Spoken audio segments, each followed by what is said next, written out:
అఫ్జల్గంజ్లో కాల్పులు జరిపిన ఆ ఇద్దరు ఎక్కడ? బీదర్లో తుపాకీతో కాల్పులు జరిపి ఒకరి ప్రాణం పోవడానికి కారణమైన ఆ ఇద్దరిది ఏ గ్యాంగ్? ఆ ఇద్దరు ఎవరు? ప్రస్తుతం ఎక్కడున్నారు? రాష్ట్రంలోనే ఉన్నారా లేదంటే పొరుగు రాష్ట్రానికి పరారయ్యారా?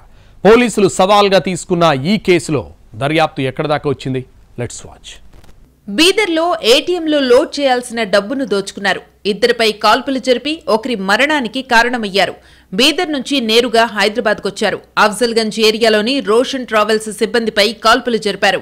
అక్కడి నుంచి పరారయ్యారు. బీదర్ నుంచి అఫ్జల్గంజ్ దాకా జరిగిన ప్రతి విషయంలోనూ పోలీసులకు క్లారిటీ వచ్చింది.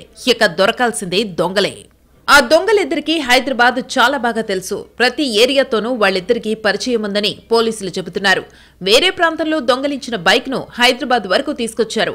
ఇక్కడ ఏపీ రిజిస్ట్రేషన్ నెంబర్ ప్లేటు అమర్చారు. హైదరాబాద్ నుంచి బైక్ పై బీదర్ వెళ్లారు. చేరుకున్నారు. అక్కడ కాల్పులు జరిపి డబ్బు దోచుకుని అదే బైక్ పై నేరుగా హైదరాబాద్ కు చేరుకున్నారు. హైదరాబాద్ వచ్చేసిన తర్వాత ఎంజీబీఎస్ పార్కింగ్ లాట్ లో బైక్ ను పార్క్ చేశారు. అఫ్జల్గంజ్ వెళ్లి ప్రైవేట్ ట్రావెల్స్ ద్వారా రాయ్పూర్ వెళ్లేందుకు ప్రయత్నించారు. అఫ్జల్గంజ్ లోని రోషన్ ట్రావెల్స్ నుంచి రాయ్పూర్ కు టికెట్లు బుక్ చేసుకోవడం, మినీ బస్సులో బ్యాగుల తనిఖీ, జహంగీర్ పై కాల్పుల తర్వాత దుండగుల గమ్యం మారింది. అఫ్జల్గంజ్ నుంచి ఆటో ఎక్కిన ఇద్దరు రైలు మిస్ అవుతుందని తొందరగా సికింద్రాబాద్ రైల్వే స్టేషన్ కు తీసుకెళ్లాలని డ్రైవర్ ను కంగారు పెట్టారు. సికింద్రాబాద్ లోని ఆల్ఫా హోటల్ వరకు వెళ్లిన దొంగలు అక్కడ కొత్త బ్యాగులు, దుస్తులు కొనుగోలు చేశారు. సికింద్రాబాద్ రైల్వే స్టేషన్ సమీపంలో లాడ్జ్ లో రూమ్స్ ఇప్పించే దళారులు తిరుగుతూ ఉంటారు. అలాంటి ఓ వ్యక్తి వీళ్ల వద్దకు వచ్చి రూమ్ కావాలా అని ప్రశ్నించాడు. తాము ఉండడానికి రూమ్ కావాలని చెప్పిన దుండగులు అయితే ఇక్కడొద్దని గజ్వేల్లోని ఓ కంపెనీలో ఉద్యోగంలో చేరాల్సి ఉందని చెప్పారు. అక్కడ అద్దె ఇల్లు దొరికే వరకు హోటల్లో రూమ్ కావాలని చెప్పారు. దీంతో ఆ దళారి తనకు పరిచయస్తుడైన గజ్వేల్లోని దళారితో మాట్లాడాడు.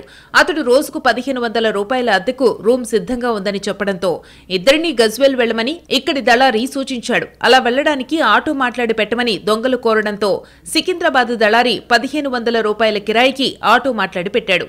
గజ్వేల్ దళారి నెంబర్ ఆటో డ్రైవర్ కిచ్చి ఇద్దరినీ అతడి వద్ద దింపిరమ్మని చెప్పాడు. తిరుమలగిరి వరకు వెళ్లిన తర్వాత దొంగలు సడన్ గా నిర్మానుష్య ప్రాంతంలో ఆటో ఆపించారు. అక్కడే దిగి ఆటో డ్రైవర్ కు 500 రూపాయలిచ్చి వెళ్లిపోయారు.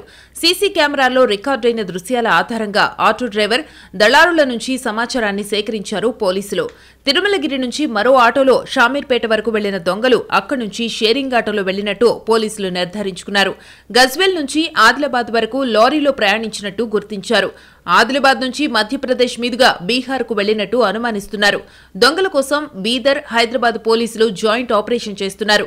పోలీసుల ప్రత్యేక బృందాలు బీహార్తో పాటు జార్ఖండ్ కు చేరుకున్నాయి. దుండగులు ఉపయోగించిన బైక్ ను ఎంజీబీఎస్ పార్కింగ్ నుంచి రికవరీ చేశారు. నిందితులు ఆదిలాబాద్ మీదుగా మహారాష్ట్రలోకి ప్రవేశించినట్టు అనుమానిస్తున్న పోలీసులు ఆ కోణంలోనూ దర్యాప్తు చేస్తున్నారు.